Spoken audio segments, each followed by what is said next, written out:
வணக்கம் நேர்களே, இது ஷர்மிளா டாக்கீஸ். நான் உங்கள் டாக்டர் ஷர்மிளா. இந்திய அரசியலமைப்பு சட்டம் ஒரு கடுமையான நெருக்கடியை சந்திச்சுக்கிட்டு இருக்கு. ஒரு கான்ஸ்டிடியூஷனல் கிரைசிஸ் ஏற்பட்டிருக்கு அப்படின்னு பல அரசியல் விமர்சகர்கள் தொடர்ந்து பேசிக்கிட்டு இருக்காங்க. நேத்து கூட பாத்தீங்கன்னா முதலமைச்சர் மு.க.ஸ்டாலின் அவர்கள் ஒரு மேடையில பேசும் பொழுது ரொம்ப கோபமா பேசினாரு.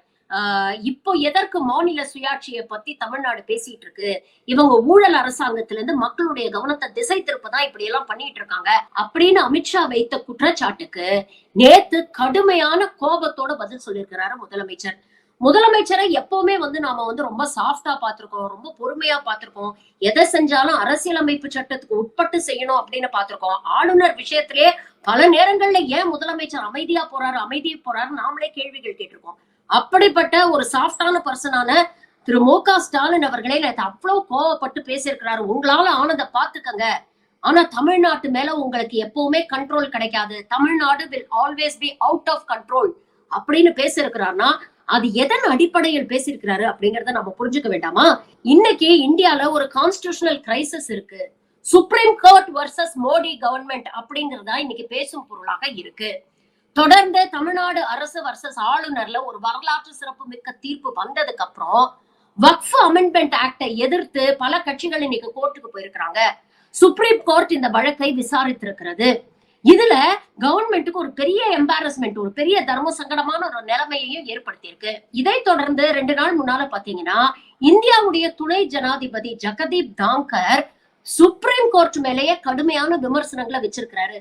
அவர் பல விஷயங்கள் பேசியிருக்கிறாரு. ஆனா அதுல 3 முக்கியமான விஷயங்கள் என்ன சொல்லியிருக்கிறாரு அப்படின்னு பாத்தீங்கன்னா, சுப்ரீம் கோர்ட் ஒரு சூப்பர் பார்லிமெண்டா செயல்படுது, பார்லிமெண்டை மீறிய அதிகாரங்களை சுப்ரீம் கோர்ட் எடுத்துக்குது.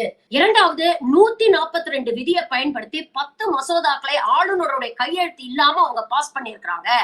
கிட்டத்தட்ட ஒரு நியூக்ளியர் வெப்பன் மாதிரி அந்த விதியை அவங்க யூஸ் பண்ணிருக்கிறாங்க.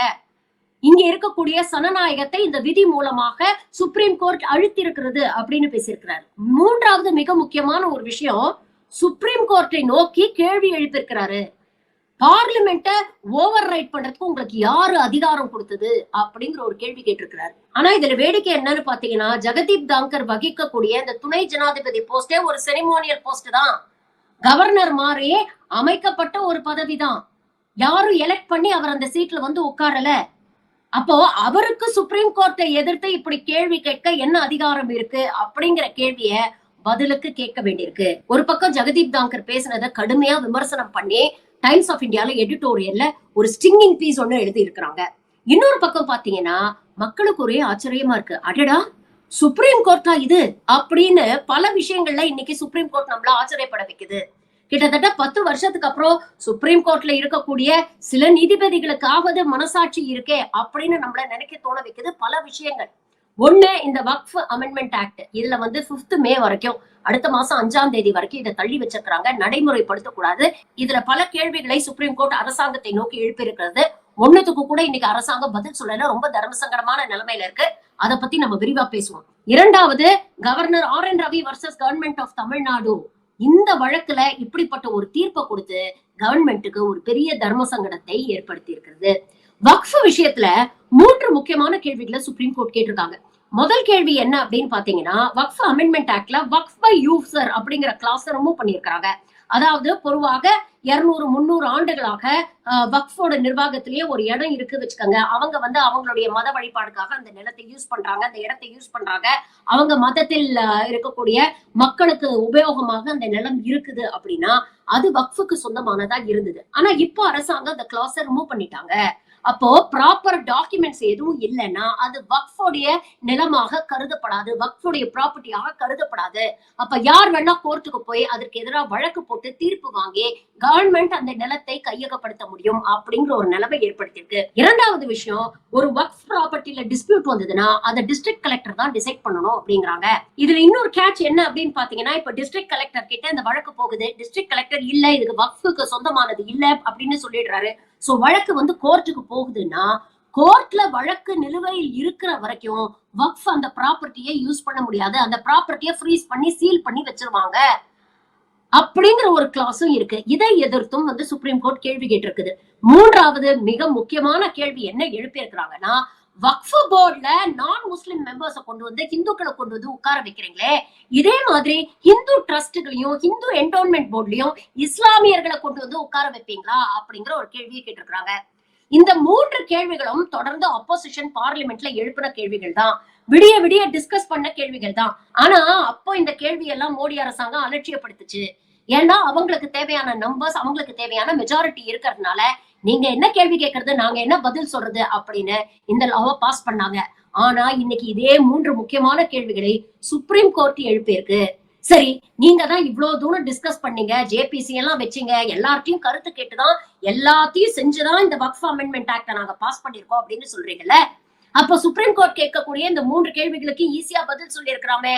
ஆனா அரசாங்கம் ஏன் தயங்குது? இன்னும் நிறைய டாக்குமெண்ட்ஸ் ரெஃபர் பண்ணணும். இது 1923ல இருந்து இருக்கக்கூடிய பிரச்சனை. இதுல பல சட்டங்கள் இன்வால்வ் ஆயிருக்கு.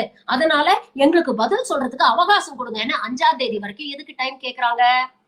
அப்போ இந்த வக்ஃப் அமெண்ட்மெண்ட் ஆக்ட கொண்டு வரதுக்கு பின்னால உங்களுடைய உண்மையான நோக்கம் என்ன அப்படிங்கிற கேள்வியை சுப்ரீம் கோர்ட் எழுப்பியிருக்கு. ஏற்கனவே இந்த வக்ஃப் அமெண்ட்மெண்ட் ஆக்ட் பாஸ் பண்ணோடனே பாஜக ஆளக்கூட பல மாநிலங்களை பாத்தீங்கன்னா இது வக்ஃப் ப்ராப்பர்ட்டி இல்ல அப்படின்னு பல விஷயங்களை கிளற ஆரம்பிச்சாங்க. அரசாங்கம் இந்த வக்ஃபுக்கு சொந்தமான ப்ராப்பர்ட்டிஸ கையகப்படுத்தக்கூடிய வேலையில தீவிரமா இறங்குனாங்க. இன்னைக்கு சுப்ரீம் கோர்ட் இவங்களுடைய உண்மையான நோக்கத்தை வெளிப்படுத்தி அரசாங்கத்தை எம்பாரஸ் பண்ணிருக்கு. வக்ஃப் அமெண்ட்மெண்ட் லா அப்படிங்கிற பேர்ல வக்ஃப் ப்ராப்பர்ட்டிஸ் பெரும்பாலும் கையகப்படுத்த வேண்டும் என்கிற இவர்களுடைய உண்மையான நோக்கம். இது மூலமா இந்துக்களுக்கும் முஸ்லிம்க்கும் நடுவுல திரும்ப பிரச்சனையை ஆரம்பிச்சு இதனால ஓட்டு அறுவடை பண்ணும் அப்படிங்கிறதுதான் இவங்களுடைய உண்மையான நோக்கம். உண்மையிலேயே ஏதாவது ரான்ஃபுல் கிளைம் இருக்கு, இல்ல கரப்ஷன் இருக்கு, அதனால அரசாங்கம் கையகப்படுத்துதுன்னா அதை நம்ம என்னைக்குமே குறை சொல்ல போறது இல்ல. ஆனா என்ன உள்நோக்கத்தோட இந்த லாவை நீங்க கொண்டு வந்தீங்க அப்படிங்கிற கேள்வியை சுப்ரீம் கோர்ட் கேட்கும் பொழுது இன்னைக்கு அரசாங்கத்துக்கிட்ட தெளிவான பதில் இல்ல. அதே மாதிரிதான் தமிழ்நாடு கவர்மெண்ட் வர்சஸ் ஆளுநர் கேஸ்ல 3 முக்கியமான விஷயங்களை சொல்லிருக்கு. ஒண்ணு, 142 விதியை பயன்படுத்தி 10 மசோதாக்களையும் ஆளுநருடைய ஒப்புதல் இல்லாம, குடியரசுத் தலைவர் ஒப்புதல் இல்லாம பாஸ் பண்ணிருக்கிறாங்க. ஆளுநர் இல்லீகலா அன்கான்ஸ்டிடியூஷனலா செயல்பட்டு இருக்கிறாரு with magnified intention அப்படிங்கறத மென்ஷன் பண்ணிருக்காங்க. தவறான ஒரு உள்நோக்கத்தோட ஆளுநர் செயல்பட்டு இருக்கிறாருன்னு ஆளுநர்களுக்கு எல்லாம் குட்டு வச்சிருக்கு. அதே மாதிரி ஒரு டைம் லிமிட்டை டிஃபைன் பண்ணிட்டாங்க. 3 மாசத்துக்குள்ள பில்ல பாஸ் பண்ணி ஆகணும், நீங்க நினைச்ச மாதிரி பில்லு மேல உட்கார்ந்து சீட்டை தேய்க்க முடியாது அப்படிங்கிற விஷயத்த சொல்லியிருக்கிறாங்க. 3வது மிக முக்கியமான ஒரு விஷயம் என்ன கோட் பண்ணி தீர்ப்பு கொடுத்திருக்கிறாங்கன்னா, புரட்சியாளர் அம்பேத்கர் சொன்னதை சொல்லியிருக்கிறாங்க. அரசியலமைப்பு சட்டம் நல்லா தான் இருக்கு, ஆனா அது யார் கையில போய் சிக்குதோ அதை வைத்துதான் அதனுடைய பயன்பாடை நம்ம டிசைட் பண்ண முடியும், அது நல்லதா கெட்டதா அப்படின்னு நம்ம பார்க்க முடியும் அப்படின்னு இன்னைக்கு மோடி அரசாங்கத்தை செவிட்ல அரைஞ்சிருக்கு சுப்ரீம் கோர்ட். ஆளுநர், பிரசிடென்ட், வைஸ் பிரசிடென்ட் இதெல்லாம் செரிமோனியல் போஸ்ட். இவங்க எல்லாம் ஏன் பொலிட்டிக்கலா இருக்கணும், எந்த அரசியல் கட்சியும் சார்ந்தோ இல்ல எந்த அரசியல் சித்தாந்தத்தையும் சார்ந்தவர்களாக இருக்கக்கூடாது, நடுநிலையா இருக்கணும் அப்படிங்கிற விஷயத்த தெளிவா சொல்லியிருக்கு சுப்ரீம் கோர்ட் தன்னோட ஜட்ஜ்மெண்ட்ல. இது இந்த அரசாங்கத்துக்கு ஒரு பெரிய தலைக்குறிவை ஏற்படுத்தியிருக்கு. இதனுடைய வெளிப்பாடுதான் இன்னைக்கு வைஸ் பிரசிடென்ட் ஜெகதீப் தாங்கர் பேசியிருக்கிறது. இவரும் ஒரு காலத்துல வெஸ்ட் பெங்கால்ல கவர்னரா இருந்து மம்தா பானர்ஜி அரசுக்கு எவ்வளவு குடைச்சல் கொடுத்தாரு அப்படிங்கறதெல்லாம் அரசியல் வரலாறு, இதெல்லாம் நமக்கு தெரியும். அப்போ இங்க பேட்டர்ன் ரொம்ப கிளியரா இருக்கு. 2024 தேர்தலுக்கு முன்னால அப்கி பார் 400 பார் 400 சீட்டுக்கு மேல ஜெயிச்சா முதல் வேலையா இந்திய அரசியலமைப்பு சட்டத்தை மாற்றுவோம் அப்படின்னு பாஜகவை சார்ந்த எத்தனையோ தலைவர்கள் பேசினாங்க இல்லையா. நம்ம நல்ல நேரமோ என்னமோ அவங்களால 400 தாண்ட முடியல, 240க்குள்ள அடக்கி இன்னைக்கு ஒரு மைனாரிட்டி கூட்டணி ஆட்சியாக மாத்தி வச்சிருக்கிறோம். இல்லைன்னா இவங்க என்ன செய்ய முயற்சி பண்ணிருப்பாங்கன்னு யோசிச்சு பாருங்க. இப்ப கான்ஸ்டிடியூஷனை மாத்த முடியல அப்படிங்கறதுனால அதுல என்னெல்லாம் லூப் ஹோல்ஸ் இருக்கு, அந்த கான்ஸ்டிடியூஷனை எப்படி எல்லாம் பைபாஸ் பண்ணலாம் அப்படிங்கிற முயற்சியில திட்டமிட்டே இறங்கி இருக்கிறது இந்த அரசாங்கம் அப்படின்னு தான் நம்ம சொல்லணும். இன்னைக்கு அரசியலமைப்பு சட்டத்தை இப்படி மிஸ்ஹேண்டில் பண்ணி கிட்டத்தட்ட அரசியலமைப்பு சட்டத்தை அவமானப்படுத்திக்கிட்டு இருக்கு மோடி அரசாங்கம். இங்க ஜனநாயக ஆட்சியா நடக்குது அப்படிங்கிற கேள்வியை கேட்க வேண்டியிருக்கு. இதத்தான் சுப்ரீம் கோர்ட் கான்ஸ்டிடியூஷனல் கிரைசிஸ் அப்படின்னு சொல்லுது. ஜெகதீப் தாங்கர் பேசும்பொழுது இன்னொரு விஷயத்த கேக்குறாரு. பொலிட்டீஷியன்ஸ்க்கு மட்டும் அக்கௌண்டபிலிட்டி இருக்கணும், அவங்க பதில் சொல்லணும், ரெஸ்பான்சிபிலிட்டி இருக்கணும்னு கேக்குறீங்களே, சுப்ரீம் கோர்ட்டுக்கு என்ன ரெஸ்பான்சிபிலிட்டி இருக்கு? டெல்லி ஹைகோர்ட் ஜட்ஜ்மெண்ட்ல தான் கோடி கோடியா பணம் எரிஞ்சுதே அப்படின்னு சொல்லி கோர்ட்ல இருக்கக்கூடிய எல்லா ஜட்ஜஸ் மீதும் ஒரு களங்கத்தை கற்பிக்க முயற்சி பண்றாரு. உங்ககிட்டதான் பவர் இருக்கே சார். நீங்க தான் வைஸ் பிரசிடென்ட் ஆச்சே. பார்லிமெண்ட்டை கூட்டி அந்த ஜட்ஜ, சம்பந்தப்பட்ட ஜட்ஜை இம்பீச் பண்ண வேண்டியது தானே, நடவடிக்கை எடுக்க வேண்டியது தானே. ஏன் நடவடிக்கை எடுக்காம இருக்கீங்க? அப்ப அந்த ஜட்ஜுக்கும் இந்த அரசாங்கத்துக்கும் இருக்கக்கூடிய பின்னணி என்ன? நடவடிக்கை எடுக்காம இருக்கிறதுக்கும் உங்களுக்கு உள்நோக்கம் என்ன? இந்த கேள்விகள்லாம் நாம கேட்கலாம் இல்லையா? இதை எல்லாத்தையும் தான் டைம்ஸ் ஆஃப் இந்தியா ஆர்டிக்கல்ல மென்ஷன் பண்ணி ஜெகதீப் தாங்கர் கடுமையாக விமர்சனம் பண்ணியிருக்கிறாங்க. சங்கிகள்லாம் பயங்கர கொதிச்சுட்டு இருக்காங்க சோசியல் மீடியால. நாம தானே பெரும்பான்மை, நாம தானே நம்பர்ஸ் வச்சிருக்கோம், நம்ம ஆளுங்க தானே பார்லிமெண்ட்ல இருக்கிறாங்க, மெஜாரிட்டியோட தானே இந்த சட்டம் பாஸ் பண்ணப்பட்டது. அப்புறம் சுப்ரீம் கோர்ட் இதுல யாரு கேள்வி கேட்கறதுக்கு, இல்ல இந்த சட்டத்தை ஸ்டே பண்றதுக்கு இவங்க யாரு அப்படிங்கிற கேள்விகளை இன்னைக்கு எல்லா சங்கி தரப்பும் சோசியல் மீடியால எழுப்பிட்டு இருக்கிறாங்க. ஆனா இந்த அடி முட்டாள்களுக்கு ஒரு விஷயம் புரிய மாட்டேங்குது. மாருதி வர்சஸ் மர்சிடிஸ் மாதிரி மாருதி கார் தான் இந்தியால அதிகம் விற்பனை ஆகுது.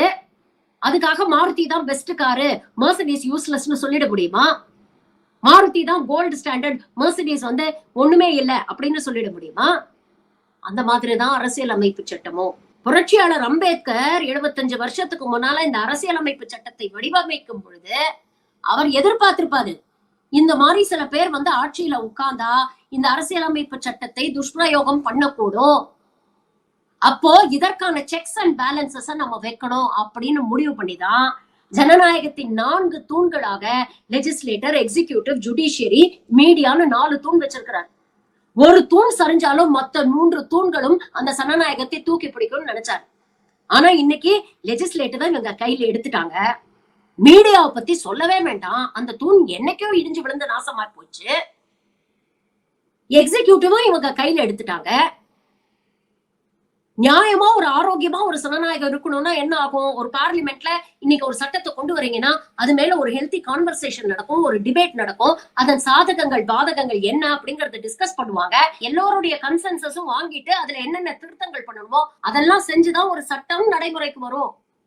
ஆனா இன்னைக்கு பல விஷயங்கள்ல எதிர்கட்சிகளை வெளிநடப்பு செய்ய வச்சுட்டோம், இல்ல எதிர்கட்சிகளை சஸ்பெண்ட் பண்ணிட்டோம். இவங்க இஷ்டத்துக்கு இவங்க பார்லிமெண்ட்ல பில்ஸ் பாஸ் பண்ணிட்டு இருக்காங்க. எக்ஸிகியூட்டிவ் லெவல்ல பியூரோக்ராட்ஸ் எல்லாம் பாத்தீங்கன்னா பல பேர் சைலண்ட் சங்கியே இவங்களுக்கு ஆதரவா வேலை செஞ்சுட்டு இருக்காங்க. மீடியாவை பத்தி சொல்லவே வேண்டாம், மோடி மடியில தான் உட்கார்ந்து இருக்காங்க. அப்போ இன்னைக்கு நமக்கு இருக்கக்கூடிய கடைசி நம்பிக்கை என்ன அப்படின்னு பாத்தீங்கன்னா சுப்ரீம் கோர்ட். பல விஷயங்கள்ல சுப்ரீம் கோர்ட் பல தருணங்கள்ல இந்த அரசாங்கத்தை கேள்வி கேட்டிருக்கு. அப்பவும் இதே மாதிரிதான் அரசாங்கம் பின்வாங்கி இருக்கிறது, பேக் ட்ராக் பண்ணி இருக்கிறாங்க. இதற்கு எத்தனையோ உதாரணங்கள் சொல்லலாம். 2022ஆம் ஆண்டு இந்த செடிஷன் லாவை கொண்டு வந்தாங்க. அப்பவும் இதே மாதிரிதான் சுப்ரீம் கோர்ட் கேள்வி கேட்டு அதை நிறுத்தி வச்சது. ஜம்மு அண்ட் காஷ்மீர் விஷயத்துல ஆர்டிகல் 370 இவங்க அப்கிரேட் பண்ணாலும் எப்படி ஜம்மு அண்ட் காஷ்மீர் ஸ்டேட்டா இருந்ததை நீங்க யூனியன் டெரிட்டரிஸா மாத்துவீங்க, எப்படி டீரெகனைஸ் பண்ணீங்க, எப்படி டீகமிஷன் பண்ணுவீங்க அப்படிங்கிற கேள்வியை சுப்ரீம் கோர்ட் கேட்டது. அதுக்கு அரசாங்கத்துக்கிட்ட பதில் இல்ல. உடனே படிஞ்சு போய் என்ன சொன்னாங்க, இல்ல மறுபடியும் நாங்க ஜம்மு அண்ட் காஷ்மீரை ஸ்டேட்டா மாத்திடுறோம், எலெக்ஷனை செப்டம்பர் 2023க்குள்ள நடத்திடுறோம் அப்படின்னு இந்த அரசாங்கம் பின்வாங்கியது. தேர்தல் பத்திரங்கள் விஷயத்துல பார்த்தோம். இன்னைக்கு தேர்தல் பத்திரங்கள் அன்கான்ஸ்டிடியூஷனல் சொல்லி அதை கம்ப்ளீட்டா நிறுத்தி வச்சிருக்கு சுப்ரீம் கோர்ட். என்ன இது மூலமா இவங்க கலெக்ஷன் பண்ண பணத்தை திருப்பி கொடுங்க அப்படின்னு சொல்லல. அதையும் சொல்லியிருந்தா நாம சந்தோஷப்பட்டிருக்கலாம். டெல்லி ரைட்ஸ் விஷயத்திலயும் அப்படிதான். பெயிலே கொடுக்காம வருஷக்கணக்கா கைதிகளாக உள்ள வச்சுக்கிட்டு இருக்கீங்க, அவங்களை டெரரிஸ்ட் பேன் பண்றீங்களே, எந்த அடிப்படையில எந்த ஆதாரத்துல சொல்றீங்க அப்படின்னு கேட்டுச்சு சுப்ரீம் கோர்ட். கேட்டதுக்கு அப்புறம் தான் இன்னைக்கு பல பேருக்கு பெயில் கொடுத்துருக்காங்க. இப்படி பல விஷயங்கள்ல கேள்வி கேட்ட சுப்ரீம் கோர்ட் இன்னைக்கு இந்த வக்ஃப் அமெண்ட்மெண்ட் பில்லாக இருந்தாலும் சரி, இல்ல தமிழ்நாடு வர்சஸ் ஆளுநர் RN ரவி கேஸா இருந்தாலும் சரி, கடுமையான கேள்விகளை இந்த அரசாங்கத்தை நோக்கி எழுப்பி இருக்கிறது. இதத்தான் செக்ஸ் அண்ட் பேலன்சஸ்னு சொல்றோம். அரசியலமைப்பு சட்டத்துல ஒரு தூண் சரியா இயங்கலைனாலும் மற்ற 3 தூண்களும் அவங்களோட கடமையை செஞ்சா கூட ஜனநாயகத்தை காப்பாற்ற முடியும். இப்ப புரியுதா மாநில உரிமைகளை பத்தி நாம ஏன் பேசிக்கிட்டு இருக்கோம் அப்படின்னு? இப்படி கொஞ்சம் கொஞ்சமா ஆளுநர் மூலமாக மாநிலங்களுக்கு இருக்கக்கூடிய உரிமையை படிப்பது, மாநில அரசோட நடவடிக்கைகள்ல முட்டுக்கட்டை போடுறது, மக்கள் நலன் சார்ந்த விஷயங்களை எதை பத்தியுமே யோசிக்காம தேவையில்லாத இந்து முஸ்லிம் பிரச்சனைகளையும் கலவரங்களையும் உருவாக்கி அது மூலமா ஓட்டு அறுவடை பண்றது, எத்தனையோ முக்கியமான விஷயங்கள் எல்லாம் இருக்கும் பொழுது அதெல்லாம் விட்டுட்டு அவுரங்கசீபோடைய கலரையை போய் நோண்டிக்கிட்டு கிடக்கிறது, இது போன்ற விஷயங்களை தான் இந்த மோடி அரசாங்கம் செஞ்சுக்கிட்டு இருக்கு. அப்ப இப்படிப்பட்ட தருணத்துலதான் மாநில உரிமைகளை பத்தி பேசணும். அதைத்தான் நம்மளுடைய மாண்புமிகு முதலமைச்சர் செஞ்சிருக்கிறாரு. இதைத்தான் திசை திருப்பும் நாடகம் அப்படின்னு அமித்ஷா போன்றவர்கள் விமர்சனம் பண்றாங்க. நியாயமா கோபம் வர வேண்டிய இடத்துலதான் இன்னைக்கு நம்மளுடைய மாண்புமிகு முதலமைச்சருக்கு கோபம் வந்திருக்கு. இந்த அளவுக்கு கடுமையா ரியாக்ட் பண்ணிருக்கிறாரு. இப்ப சொல்லுங்க, நமக்கு இருக்கக்கூடிய ஒன்லி ஹோப் சுப்ரீம் கோர்ட் தான். மக்களுக்கு எதிராக, மாநில அரசுகளுக்கு எதிராக இந்த ஒன்றிய அரசாங்கம் ஏதாவது நடவடிக்கைகளை எடுக்கும் பொழுது அதை அரசியலமைப்பு சட்டத்துக்கு உட்பட்டு நாம சந்திக்கக்கூடிய இல்ல கேள்வி கேட்கக்கூடிய ஒரே இடம் நீதிமன்றங்கள் தான்.